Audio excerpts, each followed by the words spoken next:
We are back at IPL Radio, and this is the Jess Address, and I am joined by not only Jeff, but we have a new small business holder in with us today. Would you like to introduce yourself?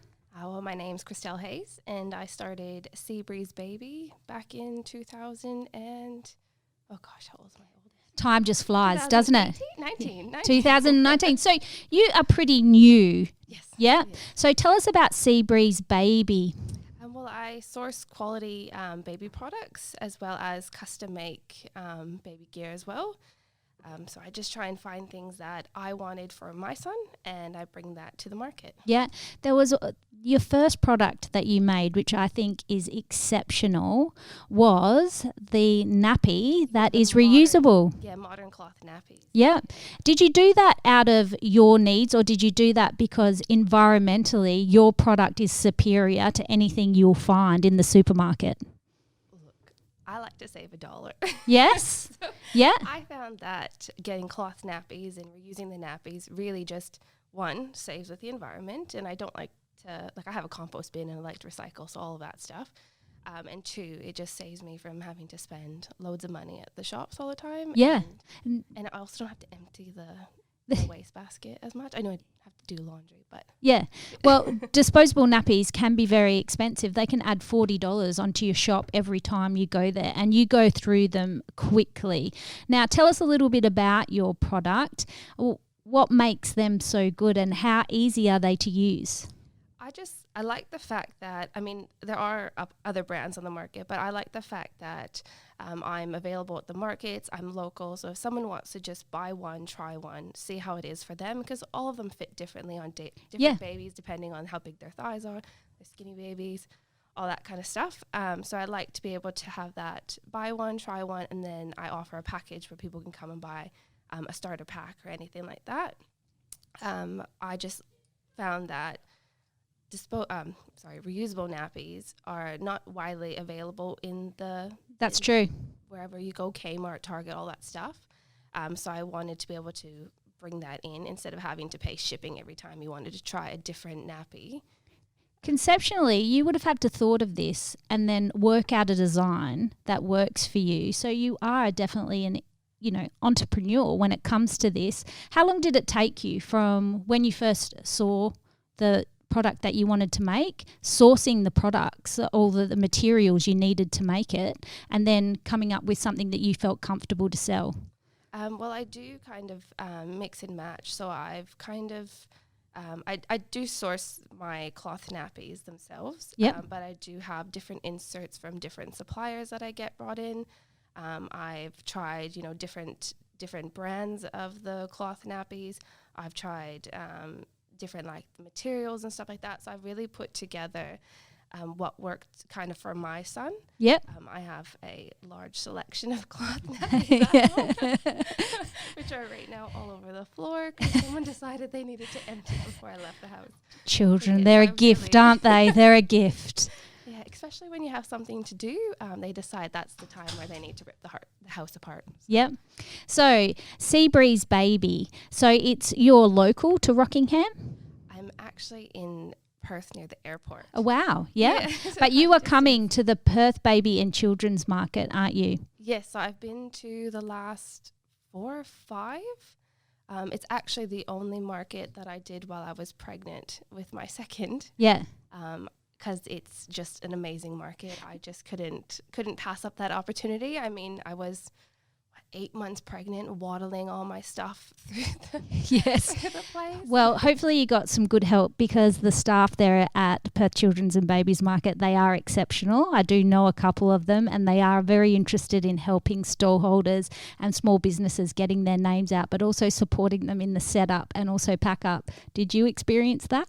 Yeah, they're great. If you have any questions, they're always around to help you. They even come and check and see how you're doing throughout the market, which I think is really nice. Yes, that's so important really has too. That sort of personal feel. Well, we're actually going to be there. This radio is going to be there. 27th of March, I think you told me. I think that's right. I think it starts at 9 to 1? 9 till 12, I think it is, at the Mike Barnett Centre, which is just locally down there. Great, because if it's raining, indoor market. If not, come down. I know that you will have to show your COVID vaccination on entry. I think that's pretty standard now at a couple of the events. What else do you have going on this year? Have you got any goals for your small business? I think I just trying to make it through each week. Yeah. With 2 kids at home, it's quite hard. But I do the the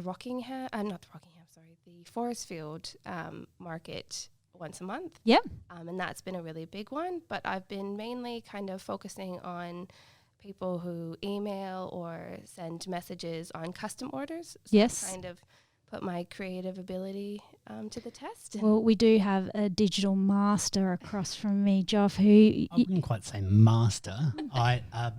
Jack of all trades, master of none, maybe.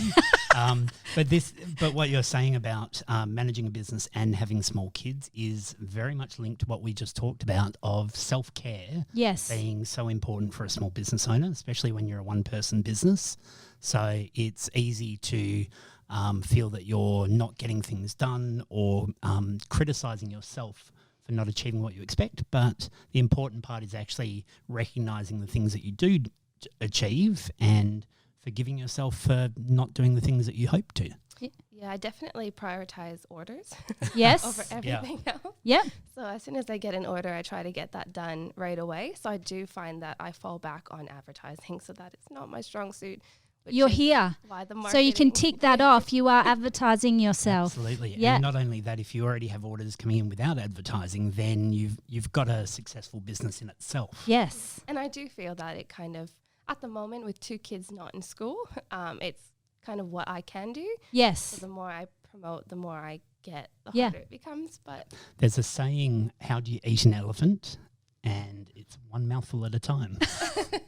So I may use that. it's having a business of your own is an elephant. It's a huge task and you can only do one thing at a time. You're only one person.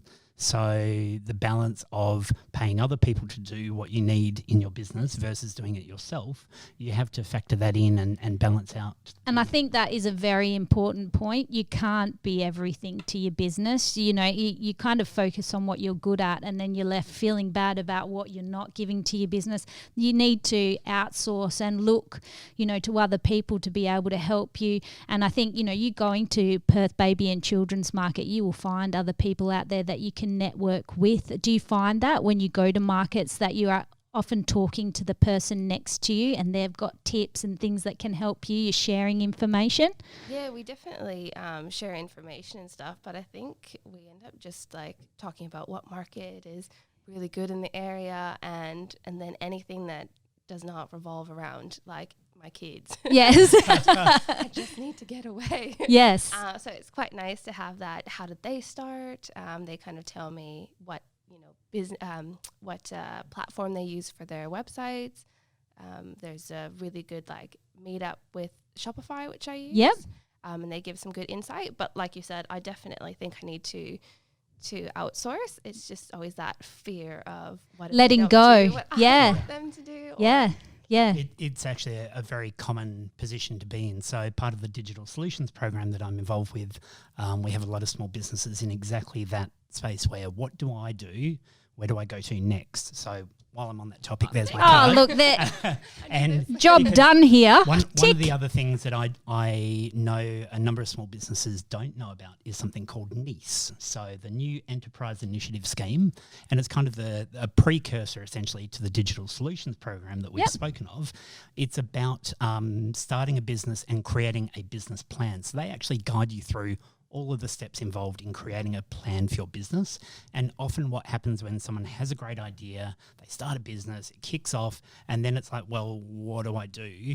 That plan acts as kind of the center point of the business to guide you around why you do it, what you do, how you do it, and sort of have those scaffolds in place to Yeah. know that you're keeping on track. Yeah. I think there's a lot to take in when you start your own business, and I think it's all well and good to start making stuff and having all that side of it, but Without a plan. Yeah. tax time is hard too. Yes. Trying to do my own taxes is Yeah. impossible. I had to outsource that one. We did just speak about your reusable nappies, but there are other products that you offer at Seabreeze Baby. Can you talk a little bit more about the other products? Oh, there's a wide variety. I'm always changing depending on what I see useful, based on my own experience, really. I just like to bring everything that I use on my boys really out. Yep. But I have ventured into the custom apparel. So yes. I do, oh, that sounds good. yes, I do a lot of sweaters. I do T-shirts. I do onesies. A lot of grandparents like to buy something that says them on the shirt. Grandparent, yeah. Grandma loves me. Yes, yeah. I do a lot of that stuff. Also a lot of friends that have special occasions. They always come to me. Yeah, bridesmaids and things like that. You know, brides often want to get something personable to say thank you, so they would come and see you. Like I had a friend who forgot her anniversary, so she's like, "What do you got, Christelle?" Yeah. What can you make me? That's great. That's good to know. So if you're not coming to Perth Babies and Children's Market, which I hope all the listeners do come down. 27th of March. 27th of March, Mike Barnett Centre. Where else can we contact you?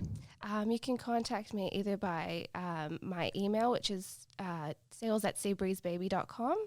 Otherwise, my website, which is www.seabreezebaby.com, or you can see me at the Forestfield Market, but I'll definitely be at the Mike Barnett Centre. Yeah, that's correct. And I'm looking forward to seeing you down there and hopefully talking to you a little bit more with the radio being down there and promoting some other small businesses. Look, I've really enjoyed talking to you. Thanks so much for coming down here. I hope to see you back here because I'm sure we've got lots more to talk about. We have another song coming up. It is Jimmy Barnes, Too Much Love Ain't Enough, and ain't that the truth?